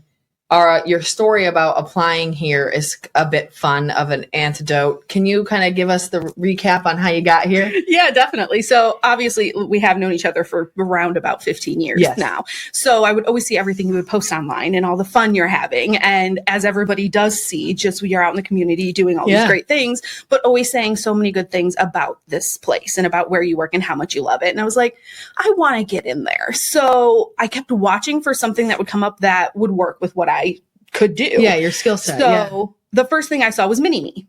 And I remember applying, and then you reached out to me. You're like, I don't think we should work together. I was petrified of working. There was a few people that had talked to me about working here previously. And I was so nervous to work with any of my friends because I thought, man, if that goes south, I can't lose these people that I love. Literally. Yeah. So and that position was directly with you. Literally. It was a Mini-Me. So it was kind of a scary one. But then I saw the administrative assistant position open up and I was like, okay, let's try for this one instead. Yeah. So I just put everything in, didn't even tell you what was going on, and just kind of went through the process and then got in, talked with, I think Stephanie was there at the time, whoever I had to interview with was like sitting out in the front. And then they're like, so you're going to talk to Jenny. And I'm like, okay. Yeah. I didn't know it either. And I love that because I think it's such a, you sort of wanted to earn that on your own without including me. And I think it was fantastic. And it's funny because at the time it was like, oh, you're right. This is such a better fit. Unbeknownst to us is that it still put us right next to each other. Yeah. Like it was almost the same position, but it did work so well. And so it didn't matter. It kind of, I think, allowed us to have you enter into the company without being my right hand, but then you slowly became my right hand. And so it was a kind of a calmer way to do that. Yeah. And I think it's because I remember interviewing with Chris and him saying like, so, you know, Jenny, how do you think she is here? And I was like, she's determined. She's rough. She's hard. Like everything I said, it's because you are the same in and out of work. Yeah. So knowing that coming in, I think helped. Yeah. Like I already know how you're going to be. I know what I'm getting myself into. Okay, let's go. Yeah. And it works pretty well for us outside of work. Why not at work? And I think because you're a similarly minded person of just that kind of determined hard worker. And I think that played really well, but we didn't know then. But it ended up working out fantastically. Yeah. I love it. It's such a cool background. And tell us how you got to where you are today. So obviously a fun application story, but really you've got a pretty big background of leading teams and managing things and people and places. Tell us a little bit about that background and about your family background and such. Yeah. So I started working when I was 16, as you do, like back in that time, because I'm old now. So very old. I roll. You literally start working as soon as you can. And I had work at a local grocery store for a little bit, but my first main job was Burger King. And I applied. It was in the next town over. I started there as the broiler person, which is kind of the lowest position you can come into. It's very entry level. You learn all the positions while you're hanging out there. And over the 15 years I was there, I slowly grew up into managing a store. Literally, from the bottom to the top. Literally. That's fantastic. And I did it so well that they moved me to a store that was struggling, turned me into a training store, and just kind of kept it growing. But in that time frame, I was also going to college and trying to figure out what I wanted to do with my life. My whole plan was to be a wife and a mother. That's all I ever wanted to do. When people would ask me in high school, what's your career goals? I just wanted to be a wife and a mother. That's what Like I want to be a wanted mom. to do. I want to have that classic life. Yeah. As a senior, when I wasn't obviously married, I was like, oh, I do need to kind of figure out something to do Outside of that. Yeah. So went to school, started in like radiography, and it just wasn't fitting for me. Just everybody I knew was going for something medical. So I started just kind of messing around and then ended up in the graphic design world. Okay. So went through that while working at Burger King, while growing there. And then graphic design is very hard, especially back then, to get a job in that isn't kind of just commission work, to where they're like, I need a logo, go. And I wanted something that was stable, that I could actually be in. I was making posters for bands and just kind of doing things that were fun, but I wasn't doing what I wanted to do. Sure. So then with Burger King, it's a a lot of the restaurant world, you need to be there a lot. You need to be on call a lot. And I finally had that family, finally was married, had my little munchkin, and I wanted to be able to spend a lot of time with them. And I just wasn't able to. No. So I had to move hours. on. Yeah. Right. Absolutely. So I ended up working with Love You Baby Photography. I actually met Erica when she was taking Connor's newborn pictures at the hospital. Yeah, alum of the pod. Yes. Erica Hemphill, if you've not listened to her episode, she's fantastic. She talks about that company as well as the brewery. Yeah. She's a really awesome person. She's been through a lot, overcome a lot, and it's really great. Okay. I ended up making some her logo for her and just kind of doing things through there. Okay. And in exchange for like more pictures of Connor, because who doesn't want pictures of their babies? Course. And she did amazing work. Like I still love his pictures. Oh, that's great. And then she ended up hiring me from there to work for Love You Baby. So I was at Methodist, both locations, taking pictures of babies. I met a lot of awesome nurses and the doctors. I actually met the doctor who delivered me. Oh, wow. And was able to find my name like in the birth log books from back then. Amazing. So that was really cool. But it was a commission-based job. Okay. And it's hard to plan and have a family and provide for them. Obviously, I'm not the only one. Yeah. I have my husband, but I like to plan and know what's happening. And when I don't know. Yeah, with commission, it's always up and down. It's so hard. So that's when I was like, okay, I need something. And that was kind of in the time. I think I was at BK when I applied for the first position here. And then I just kept watching. And I remember sitting in the nursery. I had just finished my shift, was done editing photos, just scrolling Facebook as you do. And I saw that position come up and I was like, I'm going to apply. And I got the phone interview call on my birthday. Oh, what a that was kind of cool. Yeah. It's almost like, okay, things are aligning here for a reason. This seems to make a lot of sense. Yeah, absolutely. And what was it about, was it your upbringing or what was it about your life that really, where'd you get that need or that want to be a mom and to be a wife? Like I didn't have it as much because it was never in my future. I wasn't going to get married until I met my now husband. So, and never had kids. I didn't have that. What do you think brought that into your life or what did you see that was so important there? And I remember my mom always telling me, obviously I know how old she is, how old I am. She was married and had me by the time she was 20. Okay. So I was like, perfect timing. I'll do that. That'll be my goal. Yeah. And I am that kind of support person. Like I am here. It's kind of the same thing that I carry in that life or in that role is I want to be that person that helps take care of people. Sure. And that's what a mom does. Like you're taking care of your children, you're helping raise them, create the next generation. And I just wanted to have an outlet for that caring nature that I have. And I guess as a kid, being a wife and mom was glorified in my brain. It was perfect. It was the ultimate goal. Yeah. It was just what I always wanted. Like I said, I was just never that career driven. Okay. That was my career. And it's weird to be in a world where that's not the way a lot of people think, that most women are career focused more. And for a while, I thought there was something wrong with me because I didn't want to get a new job or find a place where I could be a boss. This was your job. That was what you wanted as a job. Yeah. You had the leadership, you had the management, you had the growth within a company like that. And that's just this is what you wanted. Yeah. You wanted that mom life. Exactly. Interesting. Yeah. Not something wrong with you. No, just something different, wrong right? With me. I'm just a little different. Yeah. And I think that's great because it's not something I felt. And I think I always felt almost negatively about that. Like I didn't have that gene similarly, like there's something wrong with me for not wanting to be a mom. And it's funny to hear you say that you felt weird wanting to be a mom. And it's just another kind of point to you guys, we should be able to be whatever we want and it not be an issue. Because either way, you're going to get those people judging whatever decision you make. making you question that decision. Absolutely. So yeah, being supportive of people in whatever decision they're making it's such a is good important. thing to do ongoing. And now you're sort of, we mentioned this with Shelby too. I feel like both of you have come into roles here that are very help support that sort of role. So you're sort of our mom too. And it's lovely because we have several moms here. Now that we're talking about my work life. Yeah. Shelby and Cammie, work wives. Love it. I love your guys' relationship. And for us, I think Chris would say the same. It's been really impactful to have you guys here, especially you and with so many years of just caring for the team and the people and the place and what we do. You've been very similar.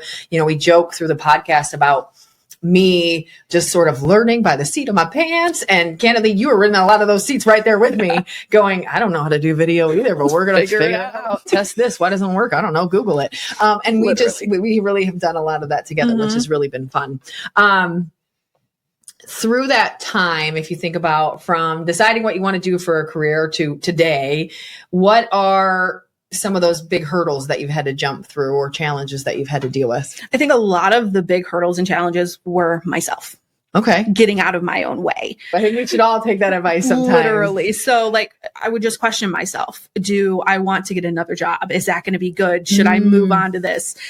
Should I apply for that? Just all of those questions, I would always stop myself through it. So I was never in a field where it was more dominated by a different gender or anything like that. I know at BK, I would manage a lot of people, which I was doing that so early on and I didn't have a lot of guidance through it. Sure. And from coming here and seeing the way the leadership here works, I have learned I was not doing it right. I mean, who is, honestly? And I don't know if anyone does it right, really, but there's just so many different ways. And I was not doing it successfully. And in that field, you have a lot of people that are kind of moving on quickly too. You're working with a lot of kids that are there for summer or anything like that. Like the turnover is going to be high no matter in that industry, in any restaurant. And you're dealing with such young kids and you're young yourself. And so it's like all of these it's a lot to deal with. Yeah. And then a lot with graphics. As with any art that you're doing for somebody else, you want to create what they want. And I'm not saying I'm always right, but I'm going to think my opinion is right. Like, no, these two colors, and we do it too, where I'm like, no, Jenny, I want the curtains and the spotlight. And you're like, get rid of the spotlight. So it's like, you have your own opinion of what you think works, but you have to do what the client wants. Absolutely. And it's tough sometimes. You're like, I don't like it. Or sometimes they're just wrong. You're like, no, those two colors don't go together. Or but it's hard. Yeah. And that's another get out of your own way. If this is what they want, you've already tried to guide them in this direction and they're steadfast in what they want, then it's what they want. Let them have it. So tell us a little bit about your kiddo. Shelby told us about her too. You have one, Connor, the my lovely little Connor. munchkin. He's going to be 10 about 4 days before this airs. He'll be 10 by now. Yes. Okay, I love that. So yeah, we had kind of a trip to get him because, like I said, I always wanted to be a mom, and of course, that had to be the one thing that's a struggle. That's hard for you. Yeah, absolutely. So once we went through that journey, so I was diagnosed with PCOS, which is very common with women. Yeah, but everybody has a different journey of it. It affects everybody so different. So we had to exactly. So we had to go through that process, figure out what worked for us. Finally got Munchkin, and he was born 2015 in March, which is the best month in the world. And he is such a kind-hearted little soul. He also shares a birthday with Shelby. Oh my gosh, they're birthday buddies. It's so perfect. But yeah, he's such a sweet little boy, and he's finally jumping out of his shell a little bit more to talk to more people because he is an only child. So even at school, they're saying like he's making friends easier, and he's so creative and smart. He is. He's a little engineer in his own right. Literally, he took when we were working from home one day, he was building a Godzilla out of sticks, and I'm like, all right, kid. I saw it.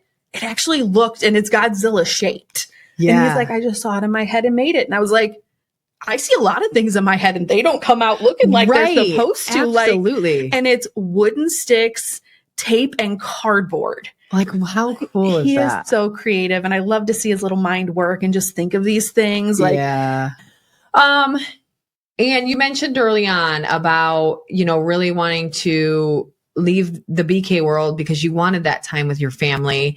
And how do you ensure that now? Obviously the work life is a little bit less crazy, it sounds like, but we've gone through some rough times here at Life together where it's, Cammie, you're covering this and I'm covering that, and someone called off and we're both working on Sunday or Saturday or Friday night or Thursday night and Tuesday too. Crazy times. And how have you kind of kept sane through that, but also created some of that balance for yourself? So the keeping sane part is I always kind of go to something that Chris taught me. Okay. So he always said, like, if you're thinking about a situation and you're kind of panicking or freaking out, literally take it from a base level. Is this a 10 that you're making it out to be, or is it actually a 2? Worst case scenario, he always says. Literally. And it's like, okay, no, I'm not dying. So it's not a 10. So let's back it down a little bit. And that kind of helps the panicking. Okay. Took me a long time to learn that. I'm the same. But that always helped me. So that kind of carries into then at home. And it's just being present in those moments when I'm with them, not constantly checking emails or trying to check about different things or thinking about what's going to happen on Monday if it's a weekend, just always being there and being present. Connor loves to hear about things we're doing at work. He loves to be a part of it. During COVID, he was in a few videos. I kind of just made him a part. It's so stinking cute. I think it's like a pizza video or something. We had him in for Great News Weekly. It was fantastic. Yeah, it was adorable. Such a cute character. But it's just like, I'm not separating the two because they're never going to be separate, but just being there when I can. There's times where Connor will video call me when I'm here just for a few minutes to talk, but then everybody in the office says hi to him too. Yeah. I think that's the best way is that balance of bringing the two together where they can overlap in this really positive way. And obviously with what we do here, that's maybe a little easier here than everywhere, but it's so fun to have him in the commercial or have him here one morning or have him call and say hi to everybody and vice versa. Like I love that he loves to know what's going on here. And, you know, Steve's gotten to be a part of like the CVA event when you were nominated for the Rose Award and just things like that through time. That he fixed our mailbox a few times. He fixed our mailbox when people kept hitting it here. Thank you, Steve. And just those sorts of things where he's been a part and Connor's got to be a part and then vice versa. That's what we're about. We want to kind of grow with our families. Yeah, because you can't really separate them. You're always doing one or the other and just being able to merge them a little bit. Yeah, it definitely helps. It's almost like we know that's going to happen. Let's embrace it and use it. Like, gosh, I think we'd be millionaires if we kept Connor on the camera. Literally. We should probably do that. Let's get him back. Get all the kids back. Life for kids. That's it. New show. So with all of these things said about, you know, your want and desire to be a mama, your career changes, what do you define as success for yourself? Is it part of those? Is it Connor? What's the success for you? Being happy with me, not always striving for something new or analyzing everything I've done. Like I could have done this better. I should have done this. Just being happy with where I am and what I've done. Now that doesn't mean I don't want to grow. You can always improve. do more or strive to do more or have good goals, but also appreciating how far you've already come. Yeah, that's success for me. All right. So here's one we've talked about with everybody on the team. You're a big part of All About the Girls. I mean, literally the main. I show up and say some cool stuff. I'm behind the scenes where I like to be. Yeah, exactly. And I love it so much because you really do. You plan that event, obviously with plenty of help from your work wife, Shelby, and everybody else, but you have made that event successful through the years. You've candidly helped with this podcast through the year. Like this podcast is still here because Cammie has helped me make sure it is. So for this year's Dear Me, what is some advice that you would give to a younger self? I was thinking about this earlier because, of course, I've been sitting down here through all of them. She's literally producing at the same time. It's no big deal. And mine is just live your life for you. I always was thinking about what do my parents want me to do? What would Steve want me to do? Are they happy with what I'm doing? Stop thinking about that. Do what you want to do. I went into college for radiography. My parents suggested it. I am not a medical type person. It doesn't make sense, but it's what they wanted. And by their suggestion, I was like, okay, they'll be happy with this. I'll do it. And I have done that through my whole life. And it's just something that I still have to remind myself of that you're doing this for you. Yeah. Stop thinking about what makes somebody else happy. What makes you happy? Yeah. Well, and it's like, I'm happy where I am today and where everything has led me. But I think even just that mindset would be a good change. Yeah. And like you said, it might not be perfect, but slowly try to switch that to where you're giving yourself a little grace. Yes. Great advice. Great advice. What are 3 words that you would use to describe yourself? I'm stubborn. I don't disagree. See? That's not a bad thing. But the other side of it is I'm also passionate. Yeah. And that's when the stubborn happens, is when you're passionate about something. But it's a good side of it. Yeah. But then I'm also caring. So Absolutely. I think that Absolutely. works. And what do you hope that other women take away from hearing your story on the podcast? Just to know that to be happy with whatever you're doing. Like, don't let those people judge you for wanting or not wanting kids, or for being in the career that you are or not wanting a career. Just Yeah. be happy with what you're doing and be confident with what you're doing. Well said. Confidence is a big one. Yeah. I don't know how to grow Even if that you in fake people, it. but and I think sometimes you got to fake it a little bit, right? Yeah. Like, just go out there. Aubrey said earlier, you're going to be terrified, do it anyway. And I think she's absolutely right, because that's what builds the confidence, but you can't get it until you do something a little scary. Yeah, I definitely think, yes, absolutely. All right. So we're here for the quick response questions. Let's go. You didn't make new ones, so I didn't make new ones. I know. I have to grab my phone. What if I grab my phone and I pulled out all new ones right now? She'd be like, what are you doing? I like to prepare. So all right, let's do this. What is one talent that you wish you had? why did I not think about this one? Because I haven't asked it yet today. I saved some. I wish I could play an instrument. Okay. So don't ask me that one. I was going to say, and following question, no. If you could have any dinner with one person, dead or alive, who would they be? Spencer Charnas. Okay, for people that I know who that is, but who is he for those that don't know? He is the lead singer of my favorite band. My husband loves him too, so I'm okay with this. Yeah. The band Ice Nine Kills. So he's a lyrical genius, and I would love to just pick his brain of how he comes up with these things. Okay. Yeah. And what is one word your best friend would use to describe you? Annoying.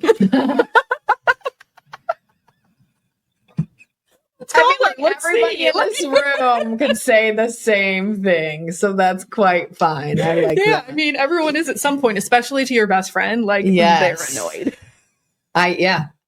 And something we didn't talk about that I think would be fun to mention is Aubrey talked a little bit about her reading. We didn't talk much about your passions, but you also are a big reader, dabbling with some writing. Tell us about your journey there. Like, you read a ton last year too. Tell us about that. Yeah, I've always loved reading. As a kid, I remember from 3rd grade on being grounded for either not doing my homework or bad grades or something. And then me being stubborn as I am would be like, I'm not doing my homework or studying. I'm going to read instead. And that's what I did. Which is so funny looking back. You're like, I guess I could have read the book that I was supposed to be, but no, I'm not read escaping Fear into Street your world. instead. Yes. Fear Street. Listen. Oh, there was one of those books that still sticks with me. Like, really? Yeah. It was something about I think it was like the switching wall or something. Okay. Where if you jumped over the wall with somebody, you switched bodies. Ooh, fun. But the main character, her friend, had actually murdered her family.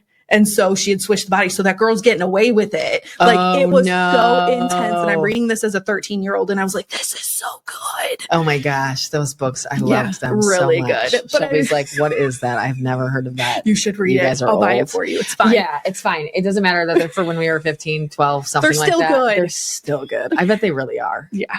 But they're just something I've carried into my whole life. When I was in 3rd grade, I had my first story published. Okay. So it was called Friends of the Forest. I named it Sally Gets Lost. The publishing company changed it. It's fine. They're lame. But it was published in Child Life magazine. Very cool. So it was really cute about a little girl that gets lost in the forest and her friends help her out and find her way home. So it's just really adorable. And I just kind of kept that passion going.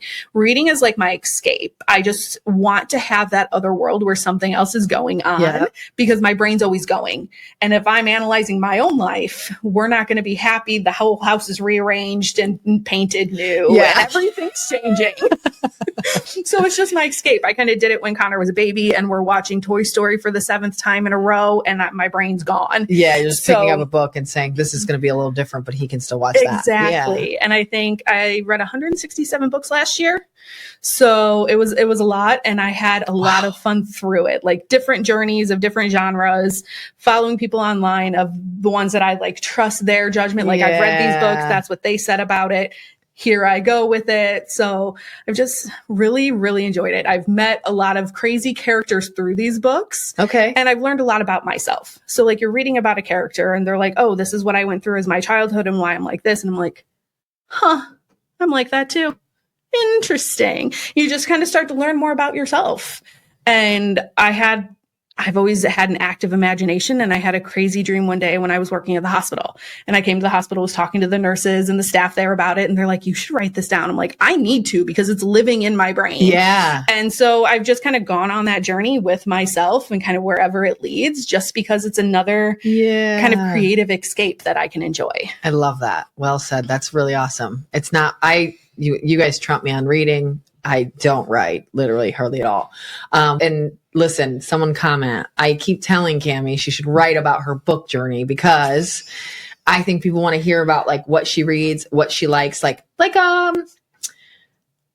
book review in a way. Yeah. Like, here's what I read over the last, year. And while I don't want to give you 100 million books to review, give me your top three or something. Yeah. And what those were about, and what I loved and I didn't love. So if you guys agree with me, hit her up, tell her to do it. She'll do it if you guys tell her to. So quick recommendation. Yeah. I actually got my cousin to finally read this book. She's starting it today. So I'm so excited to talk to her through this journey. I can't wait.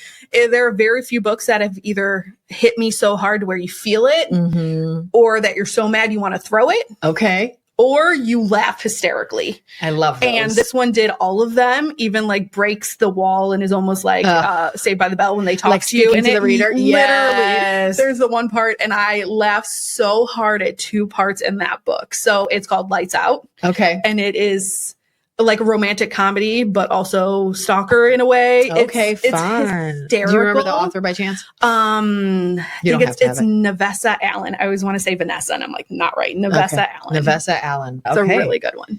So everybody check it out if you haven't. Well said. And anything else you want to touch on before we go on to our next guest? Nope, I think I've about covered everything. All right. Well, thank you so much, Cammie. Happy International Women's Day, and I'm certain everybody will see you or hear from you soon. Always hear from me. All right, everybody. Next up is Lauren Grasham. She's one of our editors and the feature manager here at GreatNewsLife. How are you? I'm doing good. Thanks for asking. How are you? I'm fantastic. This has been so fun. I'm so happy to have you on. A lot of folks that are probably watching have seen you at coverage or seen you out at events or seen you at the Good Life Awards. But for those that haven't and that don't know you, tell us just a little bit about your job and what you do here every day. Sure. So I am the editor and features manager here at GreatNewsLife. Basically, as a part of the editorial team, I read through and edit other writers' work. I check for AP style fixes, grammatical fixes, content fixes, things like that, and provide feedback.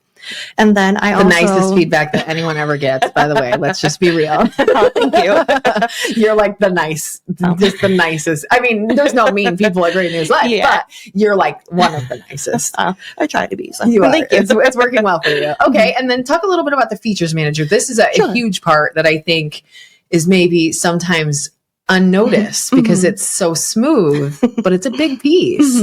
Yeah, I love to work on that and talk about that. As the features manager, I manage our Life in the Spotlight series. They're a weekly series that we do every Wednesday that spotlights people making a positive impact in the community. We have 5 of them for each of our 5 sites. So 5 a week. Yes. That's craziness. And like I said, they are articles to spotlighting good people in the community, and can be anyone from teachers to business owners to just anyone who has a cool story to tell and is just who's making a positive impact. And then on top of that, we also have our 2 monthly series, the Veteran Spotlight and the Survivor series. So I work with those as well, and just make sure that everything is in order, they're assigned, all of that fun stuff to, like you said, make sure everything runs smoothly. Making sure it goes. Yeah. And that's such a big piece, because you're right. That's 5 articles a week just for the Life in the Spotlight, because we have 1 from each site. So there's 5 pieces that we put out, just good content in the world, just in that piece every week, which is incredible. And then the other 2 are monthly. So that's 5 times 4. So 22 pieces per month that you assign, ensure come in on time, hit their deadline, get publish, have a photo, all that stuff. And, previous lifers, I'm certain there's a couple previous lifers listening, they've seen some of those dates where we're like, oh no, this is not smooth and it's supposed to publish today. We don't have it yet. And call John and see if he's got the piece. And now we're going to have to spotlight someone else. It's just crazy pandemonium.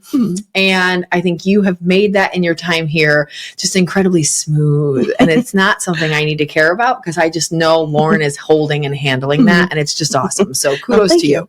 That's a lot of our good news that goes out all the time, on time, forever, because you make it so. And so we appreciate you. Thank you.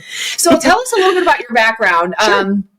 Kind of what motivated you to pursue your current career? And then how did you get to Great News Life? Sure. So I have a degree in journalism from Valparaiso University. I actually got interested in the field back in high school. I took a history class and we did a unit on like media and pop culture. And I'm like, this is pretty interesting. I wonder if I could do anything more with this in the future. And then after looking into different college programs and things like that, I found out that through like journalism and media and things like that, I could kind of expand on that and study more of it. So that's where the interest originally peaked. And then as I just went through my college years and started to dive more into it, I realized I really loved the writing aspect and the storytelling aspect. Okay. So after that, I'm just like, I really want to pursue this as a career. And now I'm here. So and I didn't know the first part. So that's a really interesting kind of story on how that came about. It's just kind of that interest in a history class. Like that's such a cool kind of how it came about story. That's awesome. And looking at sort of, I love that story for that reason. Like looking at, okay, this came about back then. So as you're kind of discovering yourself and what you want to do, and that's usually the time in which we do those sorts of things. But for a lot of people, it doesn't stay true, right? Like I'm not currently using what I went to college for day to day. Well, technically I do use it a lot, but not technically within my title. What you imagined. Yeah, it's very different. Exactly. And so I love that you actually, that is the same for you still. And I think, I hope you still love it. Oh, absolutely. Okay, good. So tell me a little bit about how you define success. And I think that ties in because maybe that's a point is I did get to figure it out young and it did stay true throughout time. But both in that career path and probably in some of your personal life, how do you look at that and define what success is for you? On top of all of this, I also like to make a positive impact in people's lives. So just knowing I could make that change or have that effect on people, that's one of the biggest motivators that keeps me going. And that's really smart. Yeah. All of that. And then I also just like to try and be a better person than I was the day before. So just anything I can do to help just build upon myself. And if I can make any improvements personally, then if you I would just say that's a pretty continue good to day for grow me. as a person in your eyes, that's really successful. That's really intelligent. Yeah. That's an emotional, intelligent response. So it's just tough to go through those processes and remember and remind yourself all the time, like, this is what I wanted and now I have it and I like it. And a lot of people wouldn't stop to appreciate that, but it sounds like you already see that. And that's a really big thing. Trying to do the best I can. So. Yeah. Really well done. And tell us a little bit about your college experience. How did you get here today? Like, how did you get to where you are today? You knew you liked it in high school. You applied here. And of course, we saw that background and said, oh man, she's from VU. She's a writer on the Torch. She's all of these wonderful things that we've seen be so successful here, which was obviously very true. How did you get to that point? Yeah. So like you just mentioned, I was on the Torch, which is Valparaiso University student-run newspaper. Yeah. And through that, I got to try out a few different departments there and really liked learning how to just write people's stories and feature them and just tell them through journalism. And I realized I wanted that in a career. So I saw this opportunity was open and I applied. Awesome. And were you still at VU when you applied here, or were you just recently graduated? I was out of college. I had another position before this, but it wasn't 100% lined up with what I was doing at VU. I saw this was, and I'm like, you know what, maybe I should look into that. And we have found, shout out to the Torch and VU as a whole, there is so many incredible people that have come to us from the Torch, you being one. That's just so, you guys are strong. Tell me a little bit about the time of the Torch. Is that like they are creating really strong journalists and folks in media as a whole? Is it really hard? Is it like you're working a zillion hours. Like, tell us about that, because they're creating great people, but it can't be easy, I would assume. It was a mix of both being fun and challenging when I first started out. I'm more of an introverted, quiet person. So I think the biggest challenge there was just learning to put myself out there and just learn how to go ahead and like coordinate interviews with people and just talk to people and all of that. The Torch was a weekly publication. So every Thursday night we would get together and put together a print version, and then the stories there would be online. So it was a mix of both print and digital. Weekly, that's got to be a little scary though, because those are tight deadlines.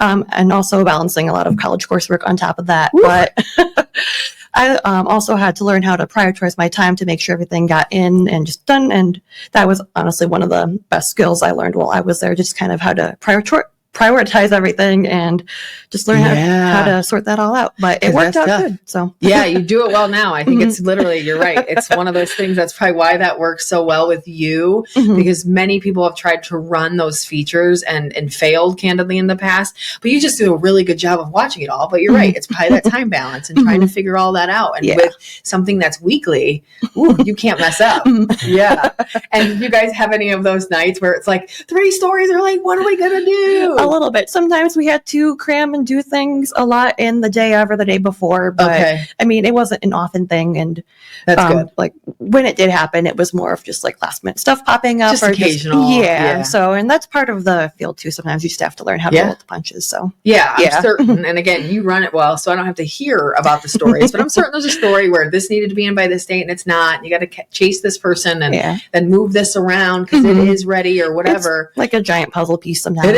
is. Yeah, exactly. On how you're spending the time, where you're going to spend the time, how you're going to make this thing work. It's very impressive. So, and through that time and probably even in your career now, what are some of the challenges that you faced, whether it's in your college career, your high school career, your career here? What are some of the big challenges and how did you work through those? Probably just learning how to be a bit more outgoing and extroverted. Back when I was in college, when I first started working in the journalism field, I got an assignment to go interview someone, and I was scared to even send the email to meet up and coordinate. So I'm like, oh my gosh, how do I do this?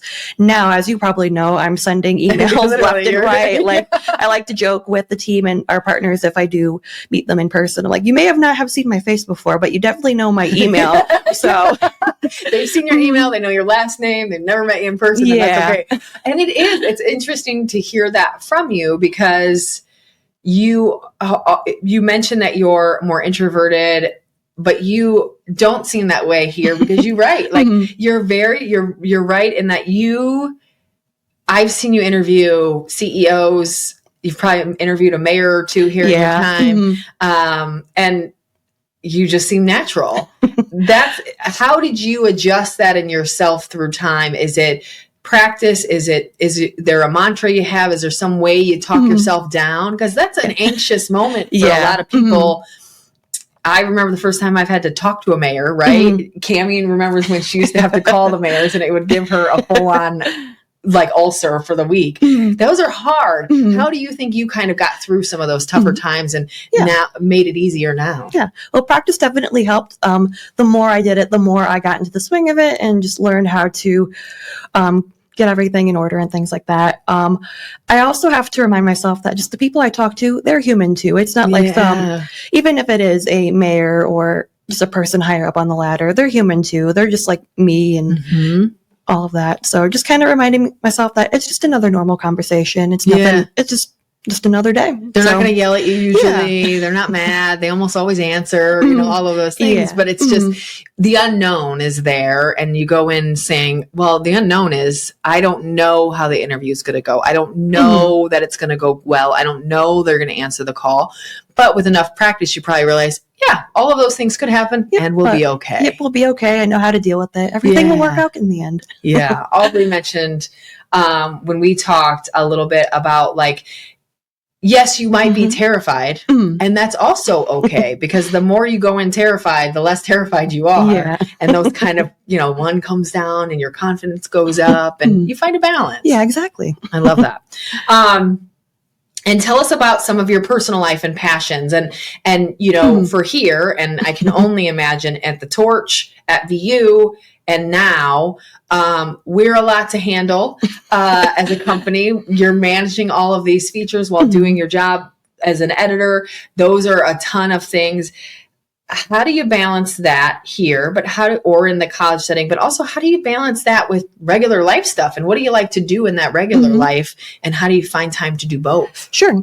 Well, as an editor, I also like to read. So I'm very big into books and all of that. So it kind of lines up there. Keep track? We had some numbers tossed out earlier. How many did you read in 24? Do you know? Oh gosh, I don't have that number off the top of my head. Okay, you don't have to.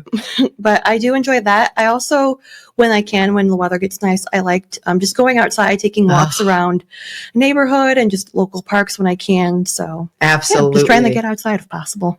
Yeah, I think for me that calms my brain a lot. Yes. Like just even if I have a podcast in or I just walk in silence, either way, it's a good stress reliever. It is. My steps are my sanity, I think. That's good. And do you have a favorite park? Is there somewhere you do that often, or are you just wherever's good? I like Coffee Creek, I believe the name is, in Chesterton. That's one of my faves too. Yeah, it's pretty out there. It is beautiful. I love that one. Yeah. And burnout or doubt? Like, were there times in that career choice and going through school or the torch where you had some burnout? I mean, college, I feel like is burnout. Yeah. And then similarly, the doubt.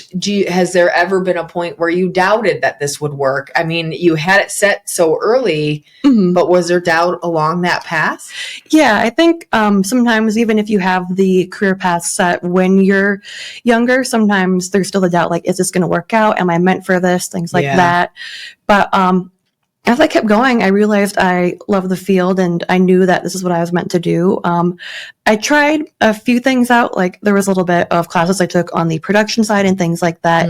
I realized that wasn't 100% for me, but I like the storytelling and the writing part of it. Okay. So I'm like, maybe I do have at least a good idea of where I want to go. And okay. So maybe a little doubt, but not enough that ever hindered you really. That's good. I think that's the best thing we as women can do is continue to push through even moments of doubt, because we see it here a lot. 1 week can change that opinion, right? It's not a yearly thing. Doesn't take 10, sometimes a week or a day, or can really change the opinion of the doubt or the confidence you have in anything. And it can be 100 different factors, whether it's, your boss told you did really great today, or this piece did really well on social media, or you felt really good about the article that came out, or the person that you interviewed was really grateful for the content.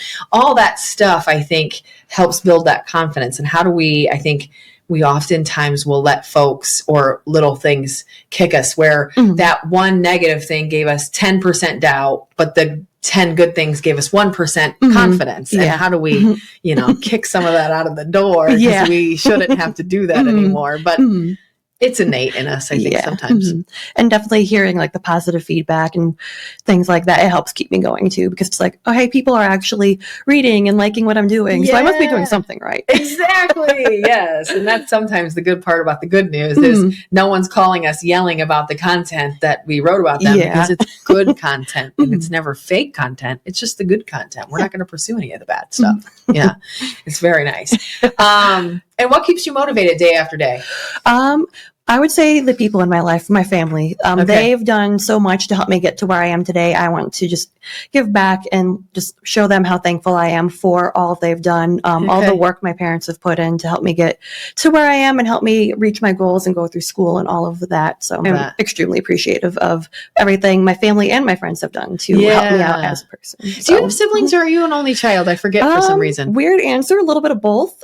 Okay, that's why. Maybe that's why I couldn't remember. I was like, because there's a big age gap, correct? Yes, I have 2 half sisters, but they are about twice my age. Okay, so they're older than you. Yeah. So probably were out on their own, I would assume. Yeah, they were a little bit younger than I am now when I came along. So I can only imagine what it was like for them at that age to say, hey, you're getting another sibling. So, and then I like to joke that I'm an only child because, like you said, they were grown and out of the house by the time I came around. You had the run of the household. Yeah, I basically lived like an only child, but I really am not. Okay. It's an interesting situation. Okay. And now that everybody's kind of grown, obviously growing up, you're not that close because they're out doing their own thing. Now that you guys are all adults, do you have good relationships with those folks? Yeah, I would say I do. Okay. And on top of having the half sisters, I also have nieces, their children. Yay! So I'm pretty close with them too. Some of them live a bit closer than the others. So the ones who live closer, I see them and a little bit more often than the ones who live farther away. But it's still a good relationship. That's fantastic. And were you, because of the age gap, were you an aunt when you were born? Yes, I was an aunt from the moment I was born. One of my nieces is in her 30s, I want to say. She's like not 5 years older. I don't know the exact number, but it's something like that. She's a little older than you. And I have a niece, she's 7 or 8 years younger than me, and we kind of have that similar relationship too, to where we're close enough in age to where we kind of like understand the same things and all of that. But you can hang out and get along really well. Yeah, exactly. I love that. That's fantastic.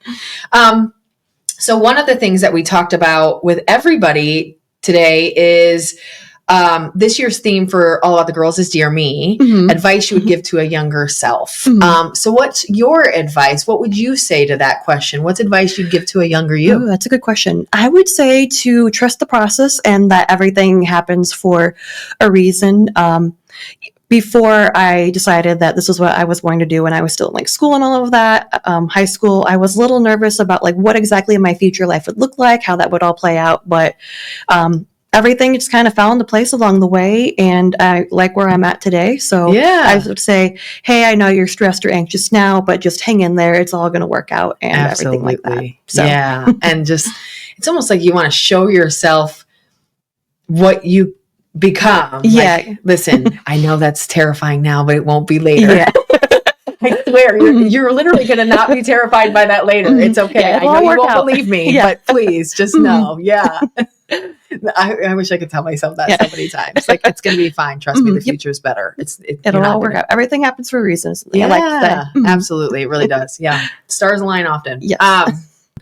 And if you could describe yourself in 3 words, what 3 words would you use? That's also a good question. I would say kind, quirky, and thoughtful. I love that. I would use all of those as well. So I completely love that you said the same. And what would you say you hope that those that are listening today take away from this interview?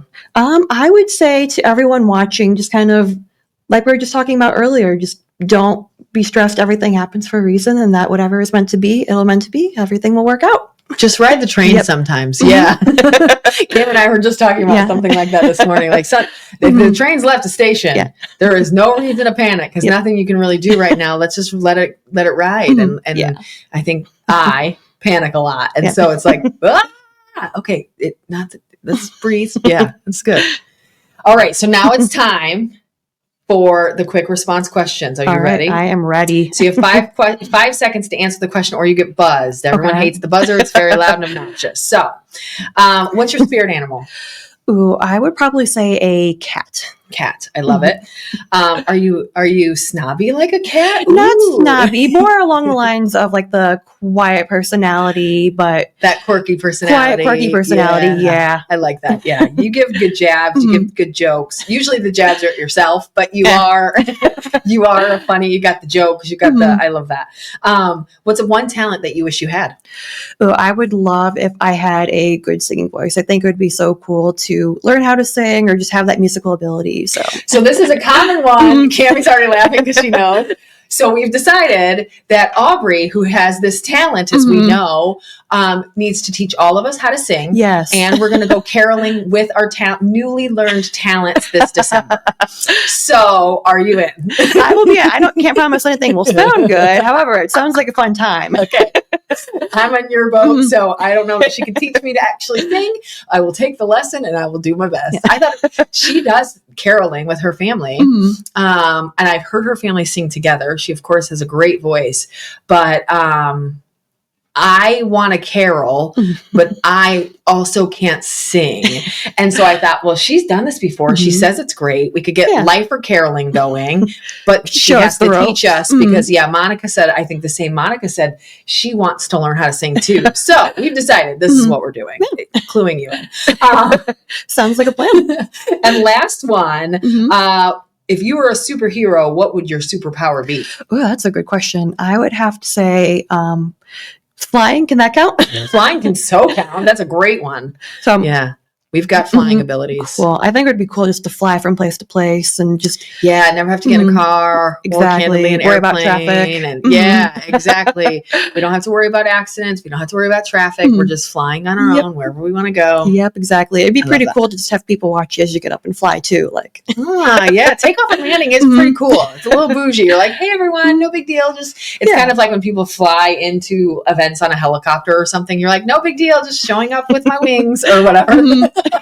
With my flying powers. No big deal. Everyone. No big deal. Yeah, no big deal. It's fine.